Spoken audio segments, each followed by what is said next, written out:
So each attorney has their own approach to hiring experts. Some will call at the last minute and they need a lot of work done in a very short period of time.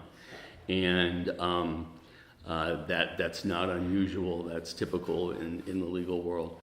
But what I find particularly interesting are lawyers who think about engaging an expert first maybe as a litigation consultant, because the consultant or the expert should have really in-depth knowledge of the industry and policies and procedures and standards and practices of the financial service sector that they're working in.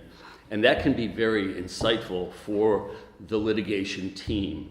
It can be insightful in helping the litigation team determine what they really want and really ask for in the discovery phase of the case. It can be invaluable in preparing witnesses that your counsel is going to depose in the case. And it certainly makes for a much more well-informed expert who then is going to write a report, be deposed, and testify at trial. So the level of professionalism and presentation that is being prepared for the court will be compelling.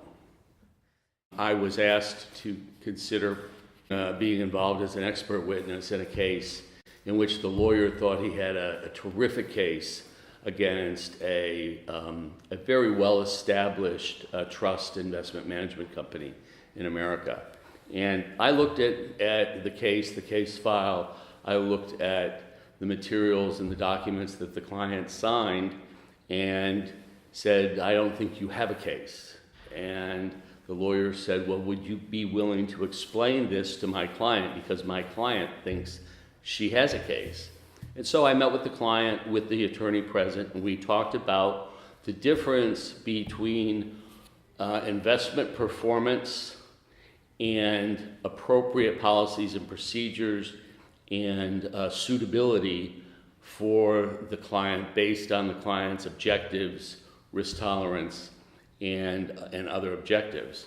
And in this case, the client had sold all of her holdings at the beginning of the financial crisis and invested that money with a trust company that was very highly respected. And that trust company, over a 2-year period of term, provided a rate of return that was not nearly what she was doing when she was holding the stocks, but it was far less risky portfolios. They'd reduced the risk to be in harmony with the environment we were in financially in 2009 and 10. And I said, return or the loss of return is not necessarily a case against an investment advisor when they in fact have done and followed all the policies and procedures that they said they would do on your behalf. So